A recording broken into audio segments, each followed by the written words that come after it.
You're listening to BQN.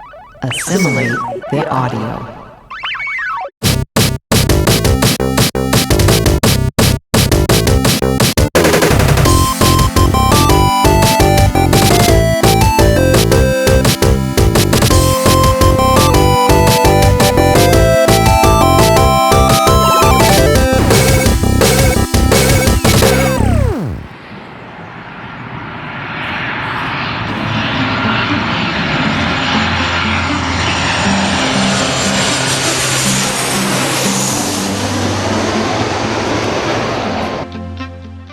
It is indeed true that I have not been around for a while because I have been traveling the world.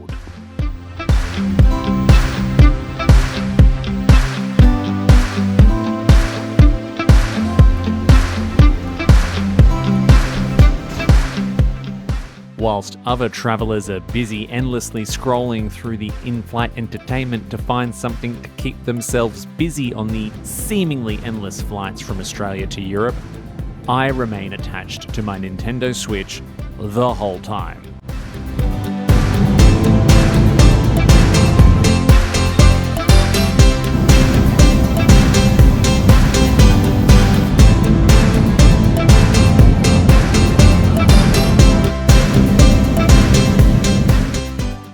Welcome to my first ever Bargain Bin Gamer Travel Special, where I highlight the games that kept me amused on my multiple 24-hour trips that I've taken of late.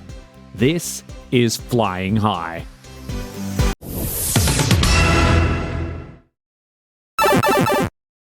Let me start by addressing the business class-sized elephant in the room. By that, I mean I will acknowledge that I am aware that I am flying up the pointy end of the plane while reviewing cheap video games. This, kids, is what happens when you do not pay full price as a gamer. You can afford to splurge elsewhere. I joke, of course. The conditions of this trip meant that someone else picked up the business class bill. Read into that what you will. Usually, I am one of the tin sardines crammed in between two strangers who have never heard of deodorant. However, being in the Qatar Airways Q suite made spending over a full day inside planes super comfortable. We are lucky to have systems like the Switch and Steam Deck, which enable immersive gaming during travel. These allow people to load up games that keep their minds busy and alleviate the passing of time. My trip to London involved a 14-hour flight, a 3-hour layover, and another 8-hour flight. So selecting the correct list of games was crucial to my journey. I went through the Nintendo store, finding specials from various genres. I even browsed the airport duty-free, hoping to be surprised by a bargain title. Silly me, I forgot that airport duty-frees are a cruel joke, tricking travelers into spending money on shit they do not need whilst they are in holiday mode. Ultimately though, I opted to play two narrative and experience-driven games, whilst taking occasional breaks to do odd jobs in Animal Crossing and Stardew Valley. Let me begin with the first game that I dived into with 2016's Oxenfree. Alex? Hey, still with us? You haven't said anything for like 10 minutes. Mission control to Alex. This is Big Papa. Do you read me? Yeah. My mind drifted for a second. Oxenfree comes from Night School Studios and can be found on almost every platform, including mobile. That makes sense as it falls into the video game category that are more of a narrative experience than a challenging game, air quotes. It is essential to draw a line between the two. A game should involve challenges and some win-lose scenarios. Interactive stories like Oxenfree segues off the medium, providing players with a different digital experience. You know, something pleasant as opposed to being murdered by 12-year-olds who hurl homophobic abuse at you from the comfort of their bedrooms.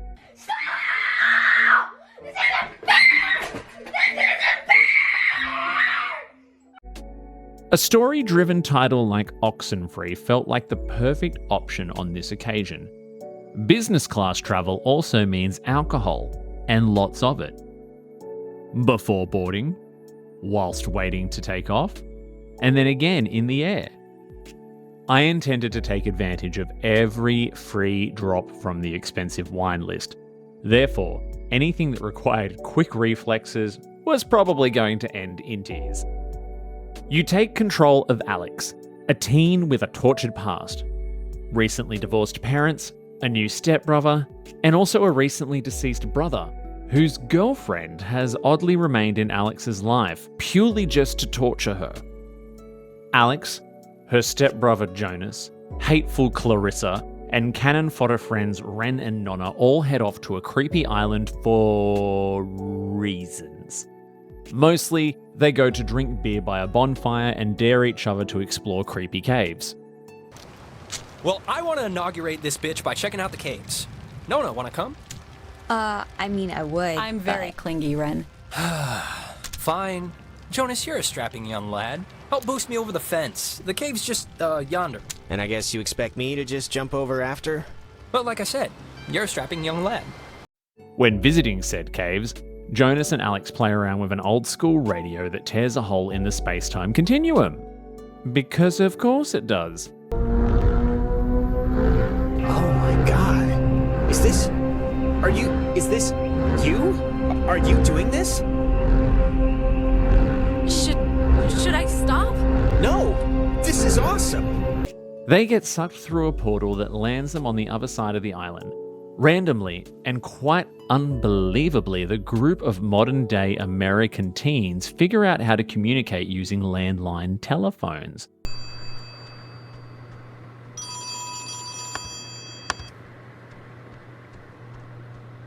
Hello? Alex?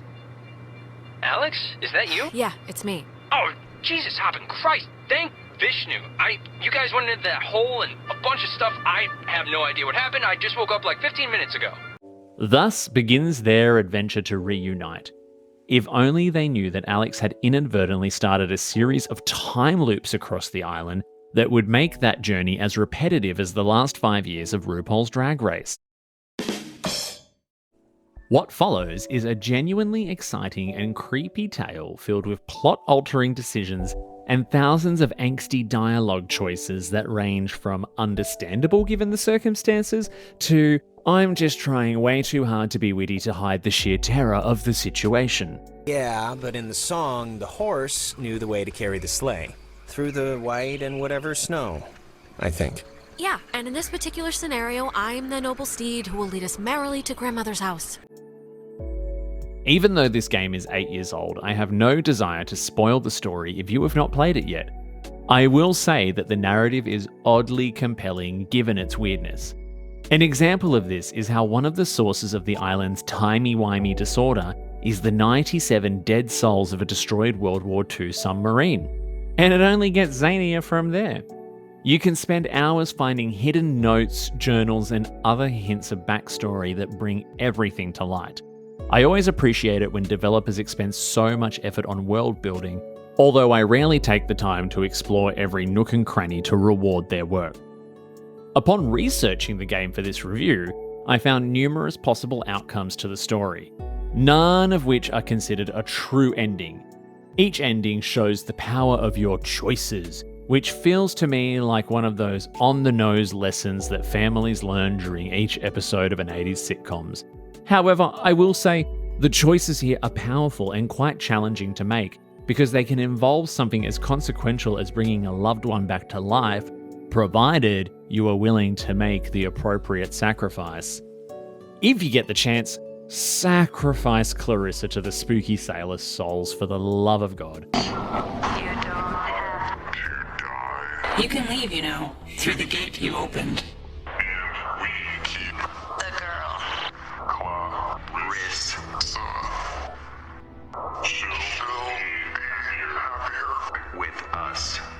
I opted to save her life, but she still hated Alex's guts. The universe doesn't care about what matters to us. Then it doesn't matter anyway.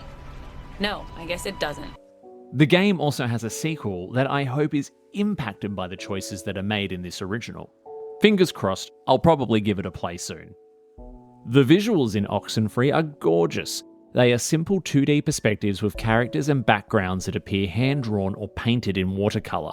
This adds to the melancholic vibe that games like this seem to pride themselves on. The music is beautiful and haunting with lo-fi vibes that sounded stunning through my noise-cancelling headphones. These types of synthy beats are great to help you study or zone out to on a Sunday afternoon. I have been looking for just a straight-up version of the soundtrack on YouTube or Spotify because I would just love to listen to it in those kind of occasions. Finally, the voice acting is high quality, a critical component ensuring the game is absorbing. I did find the dialogue a little pretentious, and I do wonder, do American teens actually talk to each other like this? I saw the light on in the tower thing. Hey, did you know that it's named after some guy named Dick Harden? It's still funny. Ren, Look, I'm not going to comment any further on that at the risk of just showing how tired, jaded, and boring I've become.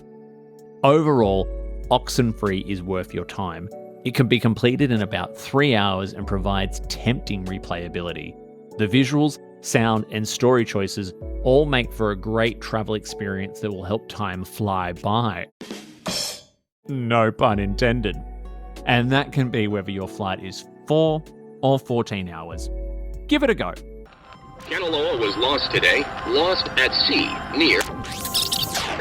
is this? Are you the dead officers that sunk on the Kanaloa? We are sunken. Oxenfree cost me $15 on the Switch store. That's 15 Australian dollars. It often goes on sale on every platform. It's well worth your time. Give it a go. It's a hidden gem.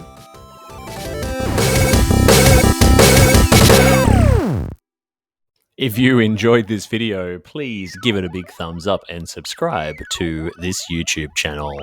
Make sure as well that you follow the Bargain Bin Gamer over on Instagram and X. You can also find me streaming games live over on Twitch from time to time as well by searching for the Bargain Bin Gamer, Gaymer. Remember, the Bargain Bin Gamer is the YouTube show, Twitch channel, and podcast where I play the cheapest and shittest games out there so that you don't have to. It is part of a much larger network of podcasts called the BQN. You can support this and other BQN programs by signing up to be a patron over at patreon.com/BQN. If there are any Bargain Bin games out there you think I should be playing, please leave a comment below. Until next time, au revoir.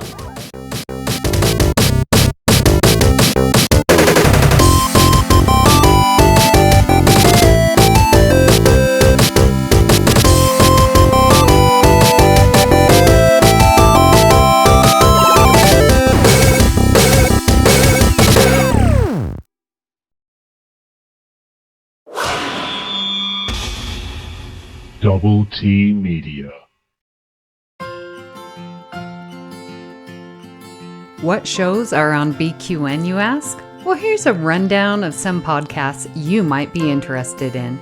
All Good Things, a Star Trek Universe podcast covering all of Trek, hosted by Amy, Mark, Christos, Kelvin, and Kristen.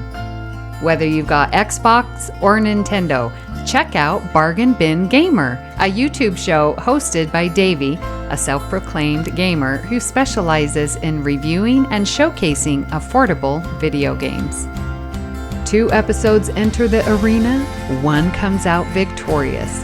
Join hosts Joe and Kevin and a guest as they debate which should win the Batleth battle. Grab your popcorn as you listen to Cinema Z, a film discussion and review podcast showcasing films you probably missed but should definitely check out. Hosted by Mark and Matt. Don your apron for The Food Replicator, where Matthew eats and drinks his way through the Star Trek cocktail and 3 cookbooks. Beam Aboard Galaxy Class, a Star Trek Next Generation podcast covering all of TNG, hosted by Steven. In order to not repeat it, listen to History with the Zalogis, a snippet of historical events from around the world, hosted by Chrissy and Jason. For the newest Trek coverage, check out Infinite Diversity, hosted by Chrissy and Thad. Curl up with a good book and delve into Beta Canon with Peter, host of the online Trek Book Club on Twitter, and his new companion, Trek Book Club podcast. Test your Trek knowledge with Treksperts Quiz, a Star Trek quiz show hosted and written by Davey. Whether you're a member of Starfleet Federation or Planetary Union, go check out Union Federation, covering current Star Trek and the Orville, which we all know is really a Trek show, hosted by Kyle, Kevin, Amy, and Haley. Head over to YouTube and watch The View Screen live on Sundays, your Trek-inspired talk show hosted by Kelvin and Amy, with Season 2 starting in September for a 10-week run. Spill the tea with Christos while he discusses current Trek news and events and explores the world of fandom via guest interviews, all with a LGBTQIA+ perspective on What's the Tea Bab. And for our Patreon members, we have The Hive Mind with monthly script readings, Let's Fly, a Discovery reaction show, It's Green, a cornucopia of topics, Amy's Math Moments, a quick look at math moments in Star Trek. We know you have a choice of podcasts to choose from, and we thank you for listening to BQN. Assimilate the audio.